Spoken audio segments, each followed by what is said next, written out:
Primera competencia nacional de debate sobre derechos humanos. Para dar inicio me permito presentar al jurado. Está formado por Alberto Campos Olivo, Juan Antonio Franco Valdés y quien preside Federico Alberto Garza Ramos. El tema a debatir es el siguiente. ¿Es válido limitar el derecho a la libertad personal mediante la figura del arraigo? Los equipos que participarán en esta ronda son el equipo con la postura en contra, el número 339, formado por Roger Iván Cupuc y Luis Miguel López García. El equipo a favor, con el número 149, formado por María del Carmen Sánchez Figueroa, Adrián Díaz Gómez, y cuentan con el auxiliar Eric Robles Hernández. Les recuerdo que mantengan sus celulares en el móvil vibrador o preferentemente apagados. Les recordamos que los micrófonos están solamente para motivos de grabación, no se van a usar. Los equipos se encuentran listos para iniciar. De ser así, me permito ceder el uso de la palabra al equipo a favor. Gracias por el uso de la voz. Honorable jurado calificador, compañeros, es válido limitar la figura del arraigo, es válido limitar el derecho a la libertad personal mediante la figura del arraigo para el maestro Luigi Ferrajoli en sus obras Derecho y Razón de 1989 y su teoría Principia Juris del 2007, dice que la norma es vigente si existe en un sistema jurídico del Estado. Para existir en este sistema, tiene que atender a los requisitos que señala el maestro Hans Kelsen en su obra Teoría Pura del Derecho de 1960. Y dichos requisitos son tres. El primero, que emane de un órgano facultado para ello. El segundo, que tenga un poder coercitivo. Y el tercero, que no sea inconstitucional. La libertad está limitada por los derechos y por el Estado y condicionada por ella para la seguridad y para proteger a la sociedad. El fundamento del arraigo se encuentra en el artículo 16, octavo párrafo de la Constitución Política de los Estados Unidos Mexicanos, en el artículo 133 bis del Código Federal de Procedimientos Penales de 1993 y en el artículo 12 de la Ley Federal contra la Delincuencia Organizada de 1996. Así es como reúne los requisitos del maestro Hans Kelsen. El primero, porque fue emanado de un órgano facultado para ello. Este fue el órgano legislativo que subió la figura del arraigo a nivel constitucional y en las leyes ya mencionadas. El segundo es que no es constitucional porque se encuentra en el artículo 16, párrafo octavo de la Constitución Federal y tiene un poder coercible, para ello es que estas leyes, estos artículos son obligatorios para todos. El arraigo es la medida cautelar solicitada al Ministerio Público ante un órgano jurisdiccional para el delito de delincuencia organizada, para tres supuestos: para proteger el éxito de la investigación, para proteger a las personas y bienes jurídicos y para que el inculpado no se sustraiga de la acción penal. Estamos hablando de un delito que lacera a la sociedad. Recordemos que México es el sexto país con mayor incremento en delincuencia organizada. Por ello es que el Estado tuvo que tomar medidas precautorias, y en este caso la medida cautelar para arraigar a estas personas y proteger su investigación. La Corte Interamericana de Derechos Humanos, en opinión del secretario Pablo Saavedra, en el análisis jurisprudencial de la Corte Interamericana de Derechos Humanos en materia de integridad personal y privación de la libertad de los artículos 5 y 7 de la Convención Americana sobre Derechos Humanos de 1966, dice que las medidas cautelares que afecten la libertad personal y el derecho a la circulación tienen un carácter excepcional y que se encuentran limitadas por el derecho de presunción de inocencia y por los principios de necesidad y proporcionalidad. La figura del arraigo cumple con estos, porque no se le está prejuzgando a la persona arraigada ni se le está culpando de algún delito. Se le está investigando, ya que el Ministerio Público tiene indicios razonables, pero necesita fortalecerlos. También respeta los principios de necesidad, porque es necesaria la figura del arraigo para que los inculpados no se sustraigan de la acción penal. Por ello, es válido que se limite el derecho a la libertad personal mediante la figura del arraigo. Para su primera intervención tiene la palabra la postura en contra. Después de escuchar la exposición de motivos de nuestros compañeros, en los cuales defienden en base a datos metódicos y retóricos, pero cabe destacar que nuestro equipo está en contra de la postura que ustedes manifiestan. Y esto en razón de que es el mismo Luigi Ferrajoli quien dice que en un Estado garantista y democrático las normas y las garantías no se pueden contraponer una con otra. Nosotros vamos a ir no solamente bajo el marco jurídico, sino a través de la realidad en el cual México presume de sus leyes, pero desafortunadamente no tiene resultados. Estamos hablando de una figura que atenta contra el principio de progresividad de nuestra Constitución a través del artículo 1 constitucional que se refiere a la defensa de los derechos humanos y al respeto de los tratados internacionales. Y voy a hacer este número y a este rubro porque nos estamos dando cuenta de que el arraigo es plenamente violatorio a los derechos humanos, a los derechos de presunción de inocencia y al debido proceso. Es la misma Suprema Corte de Justicia de la Nación quien se ha manifestado a través de la tesis 32-2006 y 33-2006, quien ha señalado que el arraigo viola las garantías de la libertad personal y la libertad de tránsito que están configuradas en la Constitución de los Estados Unidos políticos mexicanos. De igual forma, el grupo de trabajo de la ONU se ha manifestado que el arraigo es una forma de detención arbitraria. Y distintos organismos internacionales podríamos citar a un sinnúmero. Pero hoy lo que estamos viendo es la ineficacia de una figura que no ha logrado obtener lo que ustedes han señalado. Porque no existe una defensa de los derechos humanos del inculpado. Una persona que ni siquiera puede conocer quién lo está señalado como presunto responsable. Una persona que muchas veces es sometido a figuras de tortura que incluso se han manifestado la misma Procuraduría General de la República, que se han cometido a través de bases castrenses y militares que van rotundamente en contra de los principios de esta misma figura.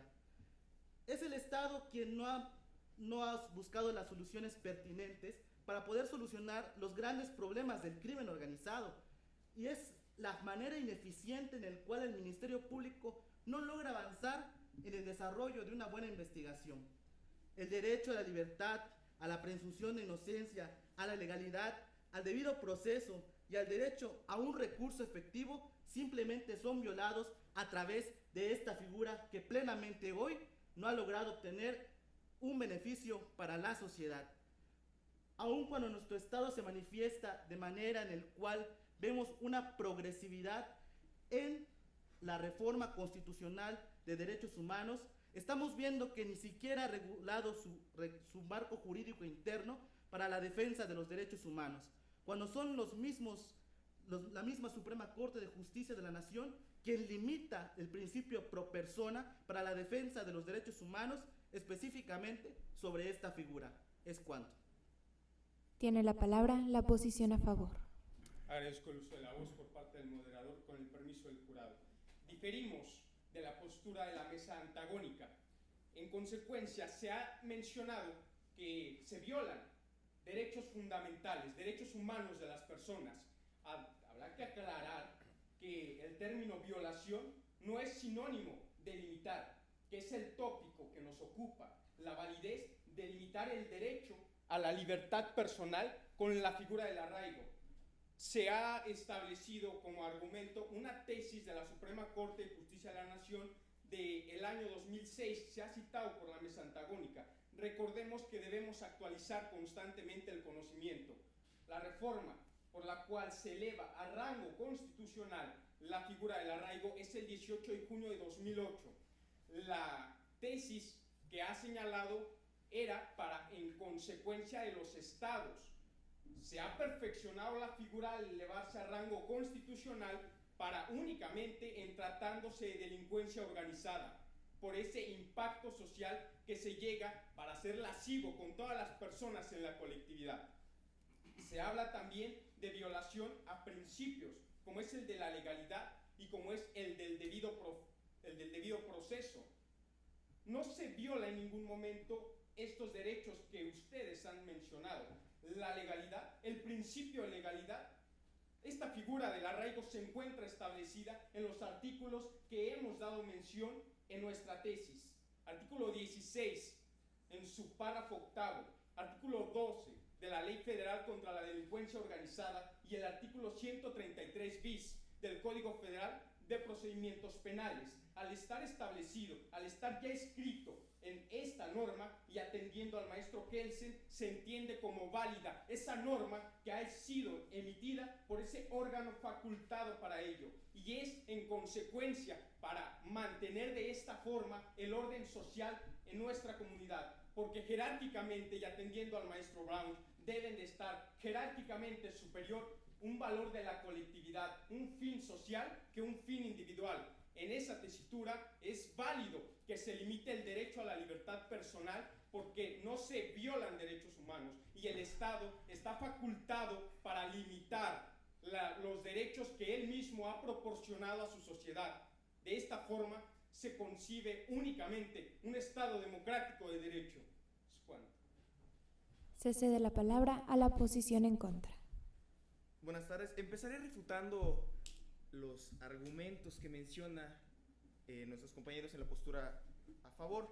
Mencionan que el arraigo cumple actualmente con los tres fines, que son el de proteger los bienes y derechos del inculpado y de las víctimas, asegurar el éxito de la investigación y que el inculpado no se fugue de la procuración de la justicia. Sin embargo, vemos también que tenemos datos donde mencionan que desde el 2008 a la fecha, 8.595 personas han sido arraigadas, de las cuales solamente 3.2% han sido declaradas culpables. Esto significa que 295 personas han sido declaradas culpables. Entonces no es una medida que esté cumpliendo con su objetivo. No es una medida que cumpla con su fin, que es el de asegurar el éxito de la investigación, porque ya hay motivos que nos orillan a pensar que la persona es la que cometió y está vinculada con la delincuencia organizada. Como no es un mayor porcentaje de las personas que han sido declaradas culpables, vemos que no está cumpliendo estos objetivos. Además,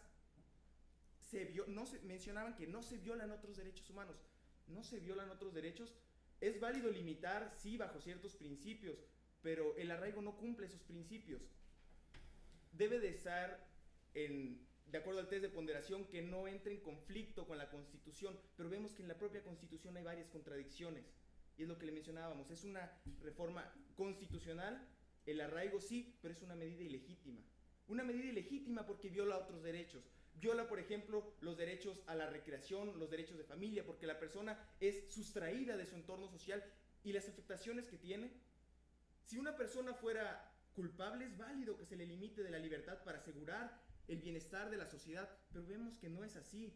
Se están arraigando personas inocentes y no tienen el principio de la legalidad porque no saben por qué se les está arraigando, no saben quién los acusó y por qué motivos, porque es lo que dice la ley, que cuando se trata de delincuencia organizada, el Estado puede no decirle a la persona quién, o sea, bajo qué cargos o bajo qué persona lo está demandando. Entonces, de esta manera vemos que no se está cumpliendo el objetivo. Es una medida que viola diferentes derechos y ya hay diferentes organismos internacionales de protección de los derechos humanos que se han manifestado en contra. Por ejemplo, la Comisión Mexicana para la Defensa y Promoción de los Derechos Humanos, o también el Grupo de Trabajo de las Naciones Unidas sobre Desapariciones Forzadas, que ha determinado que esto es sobre detenciones arbitrarias, Así también la Comisión Interamericana sobre los Derechos Humanos y el Consejo de Derechos Humanos de las Naciones Unidas. Entonces tenemos que atender el principio de progresividad y no mantenernos como un Estado represivo que sigue con una medida que no es eficiente, que no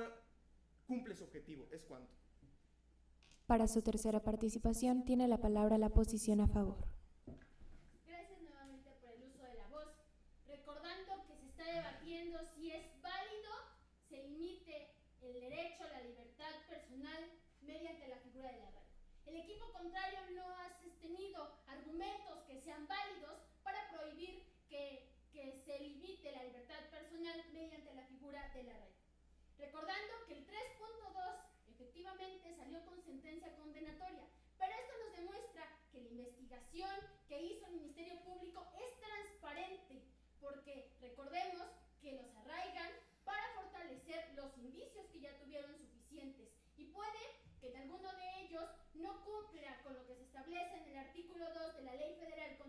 delincuencia organizada, que dice que será delincuencia organizada dos o más personas que reiterada o permanentemente cometan alguno de los delitos o modalidades que se señalan en dicho artículo.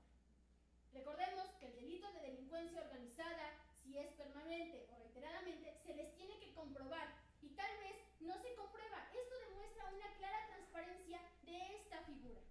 Así, es respaldada por la Comisión Americana de los Derechos sobre los Derechos Humanos en su artículo 7.2, que me permito citar textualmente, que dice que nadie puede ser privado de su libertad física, salvo las causas y las condiciones fijadas de antemano por las constituciones políticas de los estados que sean parte. Esto hace valer que la figura del arraigo sea válida y por lo tanto sea válido, se limite la libertad personal. Asimismo, en su artículo 32.2 dice que los derechos de cada persona están limitados por los derechos de los demás y por la seguridad de todos. El Estado debe de proteger a sus ciudadanos y perseguir un bien común, recordando que México es el sexto país con alto índice de delincuencia organizada. Por ello, tuvo que tomar medidas como la medida cautelar del arraigo para realizar justicia y proteger a sus ciudadanos, porque el interés de proteger a la sociedad es uno de los intereses primordiales del Estado. Actualmente, la subprocuradora jurídica de Asuntos Internacionales de la Dependencia, Mariana Benítez Tiburcio, dijo que el arraigo había reducido un 75% y que actualmente se encontraban 35 personas arraigadas. Esto quiere decir que esta medida es excepcional y que solo se usará en delitos de delincuencia organizada. Por ello, y porque la figura del arraigo no solo se encuentra condicionada en su validez por las garantías y derechos señalados en el artículo 1, 14, 16, 17, 19 y 20 constitucionales. De igual manera, en el artículo 5, 7, 8 y 25 de la Convención Americana sobre Derechos Humanos de 1969. Por ello, es válido que se limite el derecho a la libertad personal mediante la figura del arraigo. Se cede la palabra al equipo en contra. Como dice Ramón Muñoz, presidente de la Red Internacional sobre los Derechos Humanos con sede en Ginebra, México se ampara ante la formalidad mediante la formalidad de sus leyes, pero no ante la certeza de su aplicación. México, como siempre, presume leyes, pero no resultados. Nuestros compañeros siguen con la idea de que como la norma establece un fin utópico, porque así le podemos decir, utópico porque no es real, utópico porque no se está llevando a cabo, porque no podemos ver un resultado efectivo, siguen con esta idea de que va a solucionar todos nuestros problemas esta medida violatoria de los derechos humanos. Esta medida que, como ya mencionamos, no es efectiva. Mencionan que como sabemos que es el 3.2%, eso nos habla de que las investigaciones son transparentes. Mencionaban también que actualmente ya hay los indicios suficientes que permitan asegurar el éxito de la investigación. Bueno, si hay indicios suficientes, ¿por qué esta cifra es del 3.2%? Si hubieran los indicios suficientes como lo marca la norma, entonces el porcentaje de las personas que son declaradas culpables sería mucho mayor y entonces veríamos que sí está cumpliendo su objetivo, pero no es así, compañeros. Como solamente 3.2 nos está mencionando entonces que el resto de las personas son inocentes. Se les presumía por estar vinculados con la delincuencia organizada porque es un grupo de dos o tres más personas que reiteradamente, permanentemente hacen conductas delictivas, pero ya vimos que no es así. 3.2% simplemente son culpables y el resto son inocentes. Son inocentes a los que se les priva de la libertad injustificadamente, son inocentes a los que se les niegan otros derechos porque mediante esta limitación temporal de hasta 40 días con posibilidad de prorrogar los 80 días, son alejadas de su entorno social, de su entorno familiar, de su entorno laboral y las repercusiones que va a tener, porque si bien no hay repercusiones jurídicas, sí hay repercusiones sociales. ¿Quién va a reparar ese daño? ¿Cómo van a reparar ese daño de esas personas? Nosotros queremos proteger a las víctimas mediante una protección y una garantía de sus derechos humanos y esta medida del arraigo es inconstitucional. habido múltiples quejas ante diversos organismos protectores, por ejemplo, ante la CNDH, donde 38% de las quejas son porque manifiestan que fue una detención arbitraria, 41% se quejaron por casos de tortura y el 26% manifestaron ambos, detenciones arbitrarias y casos de tortura, porque el arraigo permite eso. Son espacios de poca vigilancia, donde las personas no pueden garantizar que sus derechos humanos son respetados. ¿Por qué? Porque ahí es donde entra el abuso de la fuerza, ahí es donde entra la poca capacitación que tienen las policías y los ministerios para entonces, mediante casos de tortura, poder obtener testificaciones que impliquen a la persona. No vemos entonces que se garanticen los derechos humanos. Ustedes siguen con esta visión de que como la ley marca un fin bonito, un fin utópico, entonces se solucionan todos nuestros problemas de la delincuencia organizada, que es lamentable. México sí tiene unos altos índices, pero esta medida no está ayudando a solucionarlo. Esta medida es ineficaz, por lo tanto no es válido limitar el derecho a la libertad personal mediante esta figura retrógrada por la que tantos organismos internacionales de protección de los derechos humanos se han manifestado en contra. No es válido limitar el derecho a la libertad personal porque no existen las causas suficientes para hacerlo, porque no se ataca el problema de la raíz, simplemente se solucionan los problemitas porque el índice es muy bajo. Entonces, mientras estos índices no se reviertan, no podemos hablar de entonces de una validez en esta figura. Es cuanto. Antes de iniciar el último turno, les recuerdo a ambos equipos que los dos oradores pueden hacer el uso de la voz solamente en el cuarto turno. Y bueno, terminando este paréntesis, cedo el uso de la voz a la postura a favor. Agradezco el uso de la voz.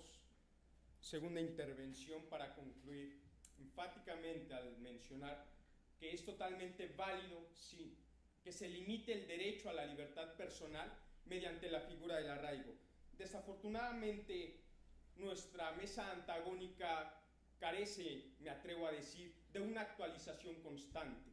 Y agradecemos el uso de la razón al establecer, y debemos de aclarar, que ha mencionado que desde 2008 a la fecha, claro, 2008 cuando se eleva a rango constitucional la figura del arraigo, a la fecha, han existido tantos casos de violencia y tortura.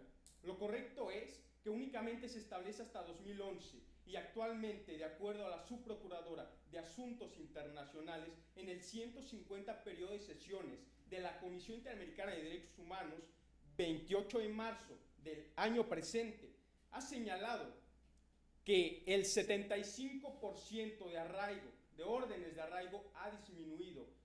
Ya no se tiene esa idea general en cuanto hace a la sociedad tan solo de creer en ese principio, que primero se detenía a una persona para después realizar una investigación. Actualmente se inicia por parte del Ministerio Público Federal, cuenta con esos indicios razonables que son el preámbulo y el soporte para solicitar ante el órgano jurisdiccional una orden de arraigo. Y aquí se establece y se clarifica el principio de legalidad y de presunción de inocencia, porque no se le está declarando en ningún momento culpable a esa persona que es partícipe de delincuencia organizada. En ese tenor, se le hace saber, una vez que el órgano jurisdiccional autoriza, de acuerdo a los argumentos que establece el Ministerio Público, para dictar esa orden de arraigo, dándole a conocer a la persona de cuál se tienen sospechas suficientes y razonables de que es partícipe de delincuencia organizada. Y la delincuencia organizada tiene diferentes modalidades, ya establecidas en el artículo 2 de la Ley Federal contra la Delincuencia Organizada. Ahora bien, en los argumentos anteriores, desgraciadamente no se establece precisamente el dato correcto en cuanto a qué organismos internacionales, en cuanto a la competencia de los mismos, en cuanto si es recomendación o si es sentencia o si es de carácter coercitivo. La mención del maestro Luigi Ferraioli en la primera réplica de la mesa antagónica no se ha señalado ni la fecha ni la obra en cual se establece el concepto, la derivación del mismo en cuanto a sus argumentos. Vamos nosotros a estar, maestro Kant, en cuanto hace al nexo de racionalidad.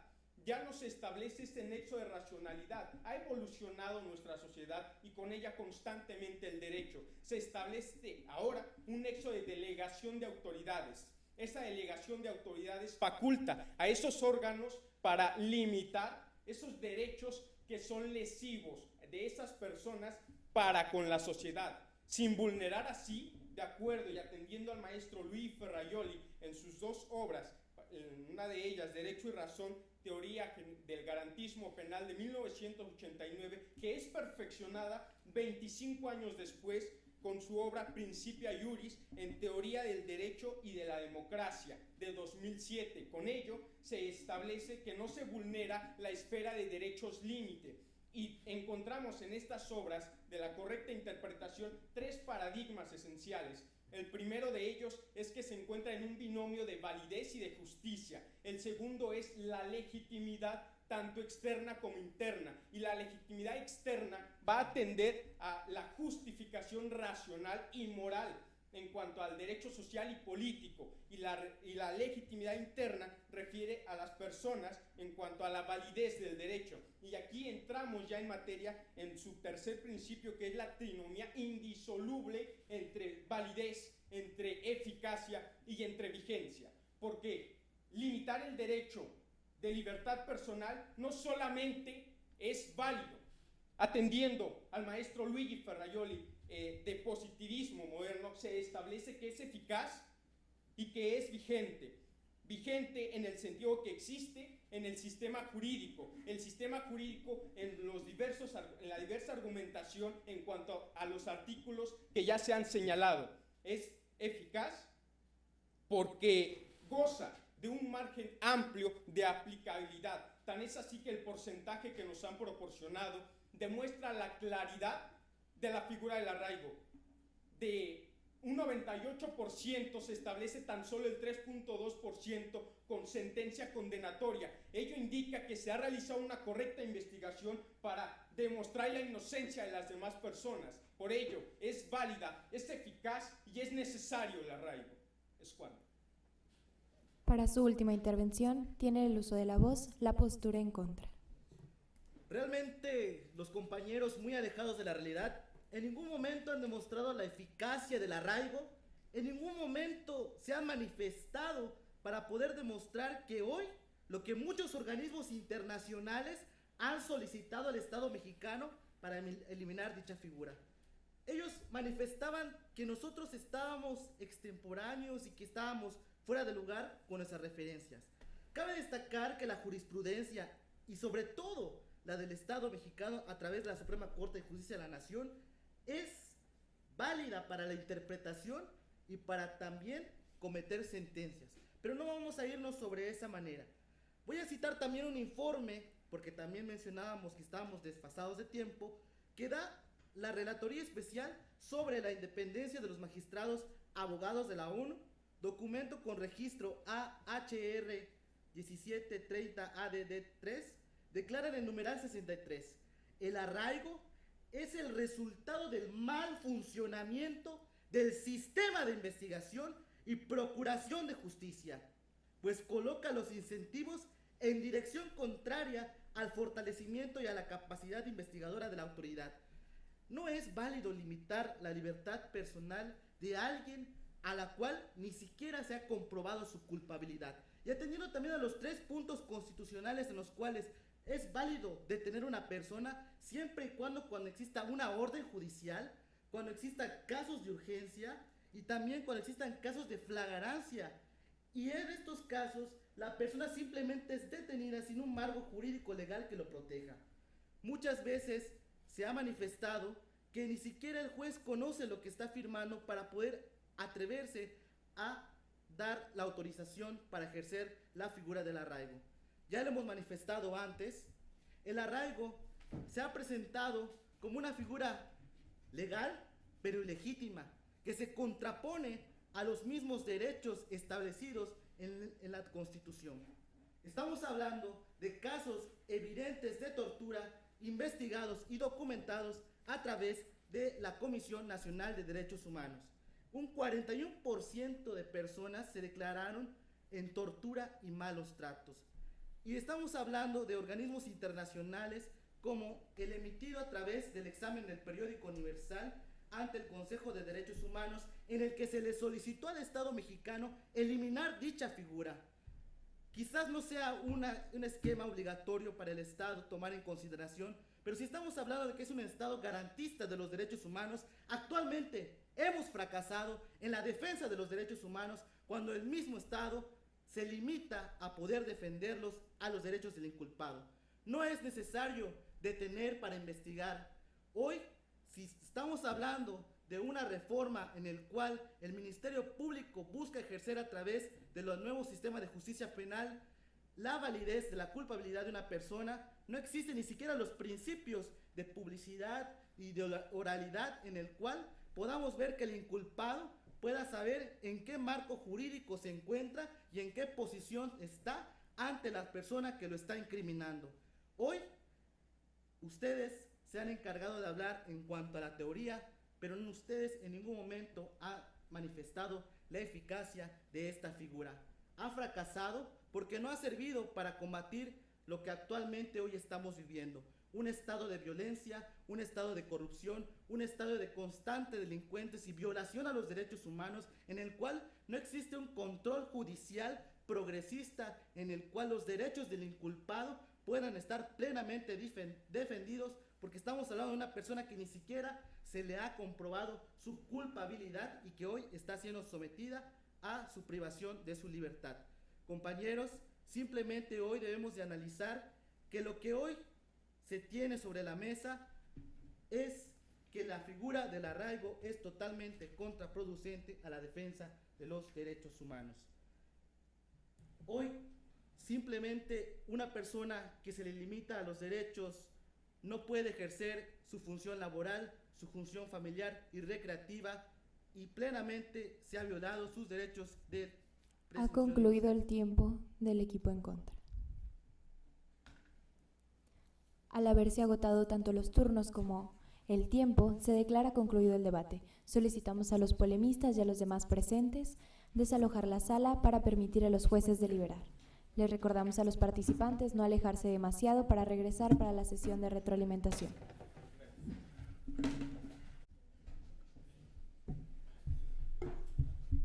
¿Sí? Bueno, pues muchas gracias por haberme invitado.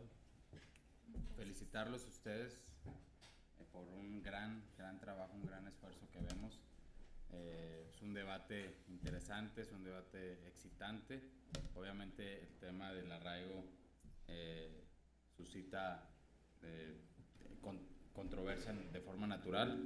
Siempre va a haber una postura en contra, siempre va a haber una postura a favor. Yo creo que ustedes defendieron muy bien sus puntos y no me queda realmente más que felicitarlos por su trabajo. Creo que construyeron muy bien sus argumentos. Fue también es difícil para uno interiorizar. Creo que usaste la metáfora del ping pong o del tenis, ¿no? Que estamos así en tan corto tiempo interiorizar y reflexionar cada uno de los argumentos. Pero digamos, tratando de hacerlo lo mejor, yo veo que ustedes construyeron sus argumentos muy bien hechos, y su estrategia también se ve que saben inmediatamente qué contestar, y hay unos argumentos que en lo particular a mí me gustaron mucho. Lo que sí yo, y es lo mismo que mencioné, que ya lo había comentado, debido a que esto es, digamos, un debate de derechos humanos, sí me gustaría ver más argumentos, digo, para un futuro, para el futuro, para quienes pasen a la segunda ronda o a la última ronda, o para en un futuro general, sí ver más argumentos que giren alrededor de la persona humana, de poder generar un sentimiento de empatía para con las personas que pueden sufrir algún tipo de violación a los derechos humanos, y poder construir un argumento no nada más citando ordenamientos jurídicos, que obviamente es para lo que estamos aquí, pero también poder identificarnos con quienes sufren una violación a derechos humanos y poder ponernos en sus zapatos, poder generar ese sentimiento de empatía, y acordarnos siempre que este tipo de temas afectan de forma muy directa tanto a las personas que lo sufren como a la sociedad en general, y poder expresar ese sentimiento o ese sufrimiento por los que muchos de ellos podrían atravesar tanto a favor como en contra, no importa, pero siempre tener a la persona humana en el centro y poder de ahí empezar a construir una estrategia que girará a su alrededor. Pero prácticamente lo demás me pareció excelente y yo los felicito a todos ustedes por un gran trabajo. Muchas gracias. Bueno, pues por mi parte igualmente felicitar a los dos equipos, ambos tuvieron un muy buen papel. Igual como comentaba el licenciado Federico, pues se vio un muy buen trabajo, una construcción sólida de los argumentos. A mí en lo particular me gustó de los dos que hacen un buen uso de la doctrina, ¿no? Que a veces se relega un poquito, también un buen manejo de la jurisprudencia. Pero algo que me sorprendió favorablemente en esta ronda fue que también se citaron documentos de trabajo de Naciones Unidas, que de repente es una fuente no muy común. Entonces, en la medida en que ustedes puedan enriquecer sus fuentes y salirse de lo que tradicionalmente se viene utilizando, pues yo creo que ambos equipos se pueden beneficiar de eso. Y pues por mi parte es todo y felicitarlos de nuevo. Y de mi parte también felicitarlos a los dos equipos. La preparación y el tiempo que le dedican es notorio. Solamente, y para no redundar en lo que ya señalaron atinadamente mis compañeros de jurado, solamente yo les señalo una parte que me pareció muy interesante y que creo que puede ser útil en las siguientes etapas en caso de que así sea, y si no en su vida profesional lo será sin duda, como es la parte de la réplica. El prepararnos siempre lo que vamos a defender y a sostener creo que no tiene mayor complicación hasta cierto punto, pero el prever qué es lo que me pueden cuestionar mis contrarios y cómo yo debo sostener o convencer por sobre esos argumentos en contra es una parte creo que es importante y que, bueno, aquí yo noté que sí lo trabajaron. Obviamente nada más comentar que esa parte siempre deberán de tenerla en cuenta para efectos de un papel todavía más notorio. De mi parte sería todo y felicitarlos nuevamente. Gracias. Concluida la sesión de retroalimentación, se da por terminada esta ronda oral. Agradecemos a los participantes y a los jueces por su trabajo en la evaluación.